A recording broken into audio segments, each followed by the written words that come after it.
1992 সালে বিশালভাবে জাঁকজমক করে শুরু করা হয়েছিল ফিল্ম কলিঙ্গের কাজ। পারস্পরিক মূল্যবোধের সংঘাতকে কেন্দ্র করে নির্মিত এই ফিল্মে দিলীপ কুমার বিচারপতি কলিঙ্গের ভূমিকায় অভিনয় করছিলেন বলে জানা যায়। ছবির পরিচালকও ছিলেন তিনি। 1990 সালে সুপারহিট ছবি সাজনের প্রযোজক সুধাকর বোকাডে ফিল্মটি প্রযোজনা করছিলেন। দিলীপ কুমার ব্যতীত এই ফিল্মের অন্যান্য শিল্পীরা ছিলেন আমজাদ খান, রাজ বব্বর, রাজ কিরণ, শিল্পা শিরোডকার, আমিতোষ মান, মীনাক্ষী শেষাদ্রি এবং কিরণ কুমার।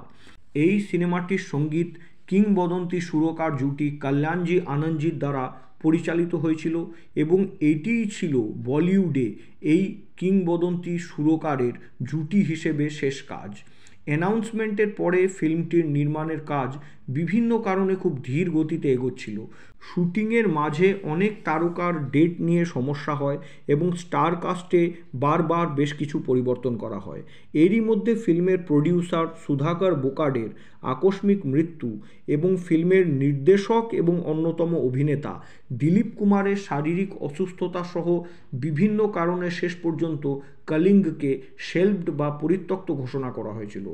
কিন্তু সমস্ত সিনেমাপ্রেমী মানুষ এবং দিলীপ কুমারের ফ্যানেদের জন্য একটা খুশির খবর এটাই যে সম্প্রতি এই ফিল্মের অন্যতম সহপ্রযোজক সঙ্গীতা আহির বলেছেন যে বর্তমানে ফিল্ম কলিঙ্গের ফুটেজের সত্ত্ব বা অধিকার তার কাছেই আছে এবং তিনি এই ছবিটিকে পুনরুজ্জীবিত করে রিলিজ করানোর উদ্যোগ নিয়ে কাজকর্ম শুরু করেছেন।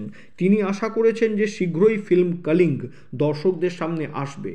কলিঙ্গ শেলফড ঘোষিত হওয়ার পরে বিভিন্ন পত্রপত্রিকা এবং ফিল্ম ম্যাগাজিনে ফিল্মটির অসম্পূর্ণ বা আংশিক শুটিং হয়ে পড়ে থাকার বিষয়ে যে খবরগুলি প্রকাশিত হয়েছিল সেগুলিকেও পত্রপাঠ খারিজ করে সঙ্গীতা আহির জানিয়েছেন যে আংশিক বা অসম্পূর্ণ তো নয়ই, বরং ফিল্ম কলিঙ্গ ওভারশটেড ছিল। আমজাদ খান মৃত্যুর আগে নিজের অংশের কাজ এবং ডাবিং সম্পূর্ণ করে গেছিলেন এবং সঙ্গীতার দাবি যে ফিল্ম শোলের পরে আমজাদ খান তার দ্বিতীয় সেরা কাজ এই ফিল্ম কলিঙ্গতেই করেছেন।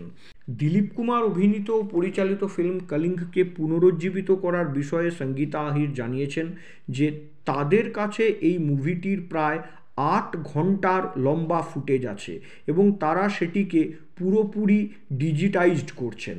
সঙ্গীতার দাবি দিলীপ কুমারের জীবদ্দশাতেই তিনি ফিল্ম কলিঙ্গকে পুনরুজ্জীবিত করার কাজে হাত লাগিয়েছিলেন।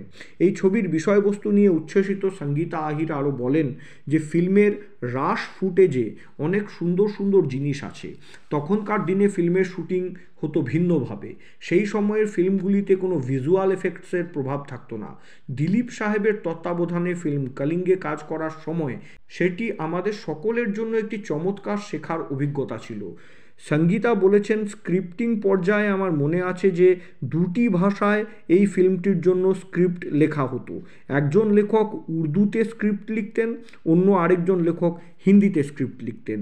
সঙ্গীতা আহিরের বিচার অনুযায়ী দিলীপ কুমারের ফিল্ম কলিঙ্গ সেই সমস্ত তরুণদের জন্য একটি শিক্ষাযোগ্য পাঠ হিসেবে কাজ করবে যারা ভবিষ্যতে ফিল্ম মেকিংয়ে আসতে চান বা চলচ্চিত্র নির্মাতা হতে চান।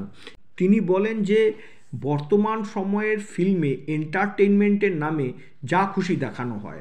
ফিল্ম মেকিংয়ের ভাষা, লেখনী, কৌশল সব কিছুই আপনাকে আয়ত্ত করে এইখানে কাজ করতে হবে। আশা করি উচ্চাকাঙ্ক্ষী ফিল্ম মেকার এবং ফিল্ম টেকনিশিয়ানরা যখন তারা কলিঙ্গ দেখবেন তখন একটি বা দুটি জিনিস তারা অবশ্যই শিখবেন বা শিখতে পারবেন। সঙ্গীতা আহিরের বক্তব্য অনুযায়ী ফিল্ম কলিঙ্গকে রিভাইভ করার কাজ বর্তমানে জোর কদমে চলছে এবং তারা এই মুহূর্তে মুভিটির editing, background score, colour grading ইত্যাদিকে শেষ করার দিকে মনোযোগ দিয়েছেন। টেকনিক্যাল কাজ সম্পূর্ণ হয়ে যাওয়ার পরে এই ফিল্মটিকে থিয়েটার হল বা সিনেমা হলে রিলিজ করানো হবে কি না এই বিষয়ে জানতে চাইলে সঙ্গীতা আহির বলেন যে আমাদের কাছে কলিঙ্গের প্রায় 8 ঘন্টার ফুটেজ রয়েছে, আমরা সেটিকে পুরোপুরি ডিজিটাইজ করছি। এবং আপনি জানেন যে মহারাষ্ট্রে বর্তমানে প্রায় সমস্ত সিঙ্গেল থিয়েটারগুলি বন্ধ রয়েছে, তবুও আমরা কলিঙ্গকে সিনেমা হলেই রিলিজ করানোর কথা চিন্তা করছি। যদি একান্তই সেটা সম্ভব না হয়, তখন সিদ্ধান্ত নিতে হবে যে কিভাবে আমরা এই মুভিটিকে একটি ওয়েব সিরিজে পরিণত করব এবং ওটিটি প্ল্যাটফর্মের মাধ্যমে দর্শকদের সামনে নিয়ে আসব।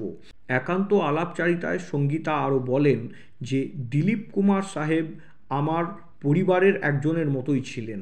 আমার কন্যাদান তিনি এবং তার স্ত্রী সায়রাজি যৌথভাবে করেছিলেন। কলিঙ্গ ছিল দিলীপ সাহেবের স্বপ্নের প্রকল্প বা ড্রিম প্রজেক্ট। পরিচালক হিসেবে এটাই ছিল তার একমাত্র কাজ। পুরো ইন্ডাস্ট্রি এটা দেখার অপেক্ষায় ছিল, আর আমি এই প্রজেক্টকে দিনের আলো দেখানোর আপ্রাণ চেষ্টা করছি।